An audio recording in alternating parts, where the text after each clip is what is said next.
ချိန်ထားတာကိုအမြဲဖြတ်တတ်တဲ့တငယ်ချင်းတယောက်ကြောင့်ခမရတို့တိမှာပေါ့နေမကောင်းလို့ပင်ပန်းနေလို့နောက်မှပဲတွေ့ရအောင်ဆိုပြီးအမြဲအကြောင်းပြတတ်တဲ့သူလေတကယ်တော့အဲ့ဒီတငယ်ချင်းကခမရကိုရှောင်နေတာမဟုတ်ပါဘူးသူတို့တစ်ခုခုကိုကာကွယ်နေတာပါအပြင်ထွက်လေရမယ်တောက်ကြနေညထက်အိမ်မှာပဲအိယာဝင်ဝတ်ဆောင်လေးနဲ့အေးအေးဆေးဆေးနေရတာကိုပိုသဘောကျတဲ့သူဆိုရင်တော့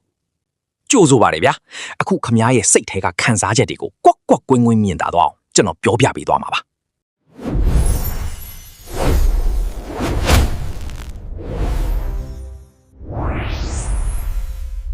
ဒီနေ့မှာတော့အိမ်မှာပဲနေရတာကိုနှစ်သက်တဲ့သူတွေရဲ့စိတ်ပညာ psychology အကြောင်းကိုခွဲခြမ်းစိတ်ဖြာပေးသွားမှာဖြစ်ပါတယ်လူမှုပတ်ဝန်းကျင်ကတော့သူတို့ကိုပြင်းစရာကောင်းတဲ့လူလို့သတ်မှတ်ကြပေမဲ့သိပ္ပံပညာကတော့တခြားတစ်မျိုးခေါ်ပါတယ်အဓိကအချက်ကဒါပါပဲ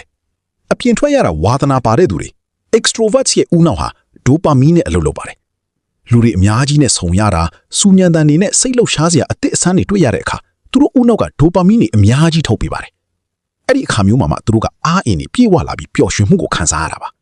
အိမ်မှာအေးအေးဆေးဆေးနေရတာကြိုက်သူတွေ introvert တွေကြဒီလိုမဟုတ်ဘူးဗျသူတို့ရဲ့အုံနောက်ကအစီတိုင်ကိုလင်းလို့ခေါ်တဲ့ဓာတ်ပစ္စည်းတစ်မျိုးပေါ်မှာပို့ပြီးအာရုံခံစားလွယ်ပါတယ်ဒီဓာတ်ပစ္စည်းဟာအပြင်လောကရဲ့လှုံ့ဆော်မှုတွေစီကလာတာမဟုတ်ပါဘူးအေးအေးဆေးဆေးစာဖတ်နေတဲ့အချိန်တခုခုကိုနက်နက်ရှိုင်ရှိုင်တွေးတောနေတဲ့အချိန်မိမိစိတ်ကြိုက်ပတ်ဝန်းကျင်မှာအနားယူနေတဲ့အချိန်မျိုးမှာဒီအစီတိုင်ကိုလင်းကထွက်လာတာပ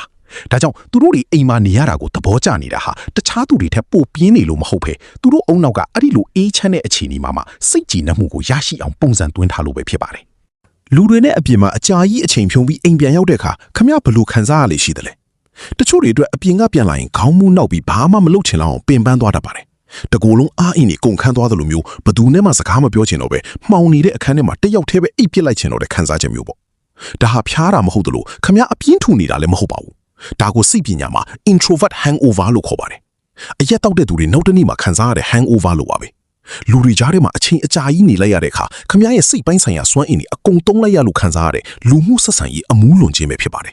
ဘာကြောင့်ဒီလိုဖြစ်ရတာလဲဆိုတော့ခမရဲ့အုံနောက်ကအပြင်လောကရဲ့စူညံတန်တွေစကားပြောဆိုမှုတွေနဲ့လှုံ့ဆော်မှုတွေကိုအလွန်အမင်းလက်ခံလိုက်ရလို့ပါခမရဲ့အာယုံကြောစနစ်ကတော်ပြီငါအနားယူဖို့လိုပြီလို့တတိပေးချက်ထုတ်ပြန်လိုက်တာပဲဖြစ်ပါတယ်ဒါကြောင့်အပြင်ကပြန်လာတဲ့အခါမျိုးမှာဘာအလုံးမမလုံးနိုင်ပဲထိုင်ငင်းနေမိတာဖုံးလာရင်တော့မကင်ချင်တော့အောင်စိတ်ပင်ပန်းတာအလင်းရောင်တဲ့အတန်တွေကိုစိတ်မရှိဖြစ်လာတာမျိုးတွေခံစားရရင်ကိုအပြစ်မတင်ပါနဲ့ခမရဲ့စိတ်ကဘာလေးကသူ့ရဲ့ဘက်ထရီကိုအားပြန်ဖြည့်ဖို့အတွက်တိတ်ဆိတ်မှုဆိုတဲ့ဆေးတစ်ခွက်ကိုတောင်းဆိုနေတာပါအဲ့ဒီအချိန်မှာအကောင်းဆုံးကတော့ဘာကိုမှအားမနာပဲဖုံးလေးပိတ်အခန်းတကားလေးပိတ်ပြီး EECC အနားယူလိုက်ဖို့ပါပဲလူမှုဆက်ဆံရေးတွေနဲ့ပျော်စရာကောင်းတဲ့ပွဲလမ်းသဘင်တွေမှာတော့သူတို့ရဲ့စွမ်းအင် social energy ကတဖြည်းဖြည်းချင်းအားကုန်သွားစေပါတယ်။အဲ့ဒီခါမှာအိမ်ဆိုတာကတော့သူတို့အတွက်အားပြန်သွင်းပေးနိုင်တဲ့တစ်ခုတည်းသောအားသွင်းကြိုးပါပဲ။ဒါကိုစိတ်ပညာရှင်တွေက optimal arousal theory လို့ခေါ်ပါတယ်။တချို့လူတွေကစိတ်ကျဉ်မှုရဖို့အတွက်အပြင်းပန်းနှိုးဆော်မှုတွေအများကြီးလိုအပ်ပြီးတချို့ကြတော့လည်းအနှဲငယ်ရှိုံနဲ့တွေလှုပ်လောက်ပါတယ်။ဒါဟာပြင်းလို့လည်းမဟုတ်ဘူးကြောက်လို့လည်းမဟုတ်ပါဘူး။သူတို့ရဲ့အာယုံကြောစနစ်ကကူကဒီလိုမျိုးပုံစံမျိုးတိဆောက်ထားလို့ပါဒါပေမဲ့အိမ်မှာပဲနေချင်ကြတာဟာ introvert ဖြစ်လို့တခုတည်းကြောင့်တော့မဟုတ်သေးပါဘူးတချို့လူတွေအိမ်မှာပဲအောင်းနေရတာကိုနှစ်သက်ရတဲ့နောက်ထပ်အကြောင်းရင်းကတော့အခြားဘယ်နေရာမှာမှမရနိုင်တဲ့ထိန်းချုပ်နိုင်စွမ်း control ကိုအိမ်မှာရနေလို့ပါပဲအပြင်လောကကြီးကခံမှန်းရအရန်ခတ်ပါတယ်စူညံနေတဲ့သူစိမ့်တွေရုတ်တရက်အစီအစဉ်ပြောင်းလဲတာတွေပြီးတော့ခမရဲ့အဖြေကိုတကယ်လဲစိတ်မဝင်စားဘဲနဲ့ဟန်ဆောင်ပန်ဆောင်စကားပြောရတာ small talk တွေပေါ့ဒါပေမဲ့အိမ်မှာဆိုရင်တော့မီးအလင်းအမှောင်ကအစအတန်ပလန်နဲ့ပတ်ဝန်းကျင်ရဲ့ခံစားချက် vibe အားလုံးကိုကိုယ်တိုင်စိတ်ကြိုက်ထိန်းချုပ်နိုင်ပါတယ်။စိုးရင်စိတ်များတဲ့သူတွေဒါမှမဟုတ်အာယုံခံစားမှုအရန်လွန်ခဲ့တဲ့သူတွေ highly sensitive people အတွက်တော့အဲ့ဒီလိုကိုယ့်ပတ်ဝန်းကျင်ကိုကိုယ်တိုင်ထိန်းချုပ်ခွင့်ရတာဟာစိန်ခံမှုတစ်ခုမဟုတ်ပါဘူး။အဲ့ဒါဟာသူတို့ရဲ့ရှင်သန်ရည်တည်မှု survival အတွက်လုံးဝကိုလိုအပ်ချက်တစ်ခုဖြစ်နေလို့ပါပဲ။ယနေ့ခေတ်မှာလူတော်တော်များများဟာ FOMO fear of missing out လို့ခေါ်တဲ့တခုခုလက်လွတ်သွားမှာကိုကြောက်တဲ့စိတ်နဲ့ရှင်သန်နေကြရပါတယ်။အပေါင်းအသင်းတွေအပြင်ထွက်လည်နေတဲ့ပုံတွေမြင်ရတဲ့အခါပွဲလမ်းသဘင်တွေတွားနေကြတာတွေ့ရတဲ့အခါငါတို့ကြံခဲ့ပြီငါတို့တခုခုဆုံးရှုံးနေပြီဆိုတဲ့စိုးရိမ်စိတ်တွေဝင်လာတတ်တာမျိုးပါ။အဲ့ဒီစိတ်ကခမားကိုမနာတမ်းပြေးလွှားနေအောင်အမြဲတမ်းအပြင်ထွက်နေအောင်တွန်းအားပေးနေပါလိမ့်မယ်။ဒါပေမဲ့အိမ်မှာနေရတာကိုမျက်နှိုးတဲ့သူတွေကြတော့တိထက်ပူပြီးကောင်းတဲ့ခံစားချက်တစ်ခုကိုပိုင်ဆိုင်ထားကြပါတယ်။အဲ့ဒါကတော့ JOMO joy of missing out လို့ခေါ်တဲ့လက်လွတ်လိုက်ရခြင်းရဲ့ပျော်ရွှင်မှုပါပဲ။လူတွေကတခုခုလက်လွတ်သွားမှာကိုကြောက်ပြီးအတင်းလိုက်ပါဖို့စ조사နေကြချိန်မှာခမားကတော့အဲ့ဒီအရာတွေကိုလက်လွတ်လိုက်ရလို့ရလာတဲ့ငြိမ်းချမ်းမှုကိုတန်ဖိုးထားတတ်လာတာပါ။ဒါပေမဲ့အိမ်မှာနေရတာကိုတကယ်မျက်နှိုးတဲ့သူတွေအတွက်တော့သူတို့ကဘာကိုမှလက်လွတ်ဆုံးရှုံးနေတာမဟုတ်ပါဘူး။သူတို့ကဘဝကိုသူများနဲ့မတူညီတဲ့ပုံစံတစ်မျိုးနဲ့ဖြတ်သန်းနေတာပါ။ သူတို့ဟာနေ့စဉ်လုံနေကြအသေးဖွဲကိစ္စလေးတွေမှာတင်ပျော်ရွှင်မှုကိုရှာတွေ့တတ်ကြတယ်မနက်ခင်းကော်ဖီတောက်တဲ့အလေးအထလေးဆိုဖာပေါ်ကကိုအကြိုက်ဆုံးနေရာလေးနေဝင်ချိန်မှာအခန်းထဲကိုအလင်းရောင်ကျလာတဲ့ပုံစံလေးဒါတွေဟာတခြားလူတွေအလောတကြီးနဲ့တတိမထားမိပဲဖြတ်ကျော်သွားတတ်တဲ့အရာလေးတွေပေါ့စိတ်ပညာရှင်တွေကတော့ဒါကို low stimulation preference နှိုးဆော်မှုနည်းနည်းပဲလိုအပ်တဲ့ဝါသနာလို့ခေါ်ပါတယ်ဒီလိုလူတွေဟာသူတို့ကိုဖျော်ဖြေပေးဖို့ပြင်ပလောကကြီးကိုအားကိုးစရာမလိုပါဘူးသူတို့ရဲ့အတွင်းစိတ်ကဘာလေးကနေလုံလောက်အောင်ကိုကြွယ်ဝနေလို့ပါ ဒါကြောင့်ခမည်းဟာဖိတ်ကြားချက်တွေကိုအပြစ်ရှိတယ်လို့မခံစားရပဲညင်းပယ်တတ်သူစနေနေ့ကိုတယောက်တည်းအေးအေးဆေးဆေးဖြတ်တန်းရတာကိုတကယ်ပျော်တဲ့သူအမတ်တရားအသစ်တွေလိုက်ဖန်တီးနေတာတဲ့ကိုအနှစ်သက်ဆုံးဇကားဟောင်းလေးကိုပဲထိုင်ကြည့်ခြင်းတဲ့သူဆိုရင်တော့ခမည်းဟာပုံမှန်မဟုတ်တာမဟုတ်ပါဘူးခမည်းကစူညံတန်တွေထက်လေးနက်မှုကိုဟန်ဆောင်မှုတွေထက်ငြိမ်းချမ်းမှုကိုပိုပြီးတန်ဖိုးထားတတ်တဲ့သူတယောက်ဖြစ်နေလို့ပါတကယ်ကိုထူးဆန်းတဲ့အချက်တစ်ခုရှိပါတယ်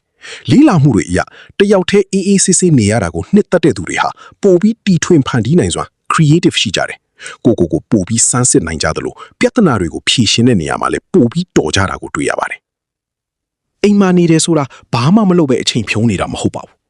အိမ်ဟာအကောင်းဆုံးစိတ်ကူးစိတ်သန်းတွေမွေးဖွားရနေရပါစူညံနေတဲ့ဘားတွေထဲမှာအဲ့ဒီစိတ်ကူးတွေပေါ်မလာနိုင်ပါဘူး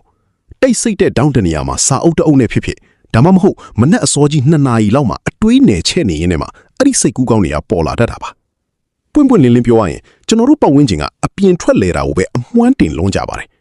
influencer တွေပါတီပွဲကဓာတ်ပုံတွေအကောင်းဆုံးဘဝကိုဖျက်ဆီးမှာဆိုတဲ့ယဉ်ကျေးမှုတွေပေါ့ဒါပေမဲ့ခမည်းအတွက်အကောင်းဆုံးဘဝဆိုတာကမှတ်တမ်းတင်ဗီဒီယိုလေးတစ်ခုကြည့်မယ်စွပ်ပြုတ်ပူပူလေးတောက်မယ်ပြီးတော့ဘာတာဝန်မှမရှိပဲအေးအေးဆေးဆေးနေရတာမျိုးဆိုရင်ကောအဲ့ဒါဟာဝမ်းနည်းစရာမဟုတ်ပါဘူးအဲ့ဒါဟာကိုဘာလိုအပ်လဲဆိုတာကိုကောင်းကောင်းသိနေတဲ့မိမိကိုသိမြင်မှု self awareness ပဲဖြစ်ပါတယ်ဒါပေမဲ့တချို့လူတွေအိမ်မှာပဲအမြဲနေရတဲ့နောက်ွယ်မှာတော့ပိုပြီးမှောင်မိုက်တဲ့အကြောင်းရင်းတွေရှိနေတတ်ပါတယ်လူမှုဆက်ဆံရေးကြောက်ရွံ့တာ social anxiety အတိတ်ကစိတ်တန်ရာတွေပြီးတော့နေလို့ကဘာထူးမှလဲလို့တိုးလေးကပ်ပြောနေတတ်တဲ့စိတ်ကြယောဂ depression တွေကြောင့်ပေါ့သူတို့အတွက်တော့အိမ်ဟာလုံခြုံတဲ့ခိုးလုံရာတစ်ခုလည်းဖြစ်တယ်လို့တစ်ဖက်မှာလည်းပိတ်လောင်ထားတဲ့လှောင်အိမ်တစ်ခုလိုဖြစ်နေတတ်ပါတယ်ဒါကြောင့်ကိုပြန်မေးကြည့်ဖို့အရေးကြီးပါတယ်ခမည်းအိမ်မှာနေတာကစိတ်ခွန်အားတွေပြီးဝလာဖို့အတွက်လားဒါမှမဟုတ်အပြင်ထွက်ရမှာကိုအယမ်းဝန်လေးနေလို့ပုံရှောင်နေတာလားဘာလို့လဲဆိုတော့တစ်ခုကငြိမ်းချမ်းမှုဖြစ်ပြီးနောက်တစ်ခုကတော့ပုံရှောင်မှုဖြစ်နေလို့ပါ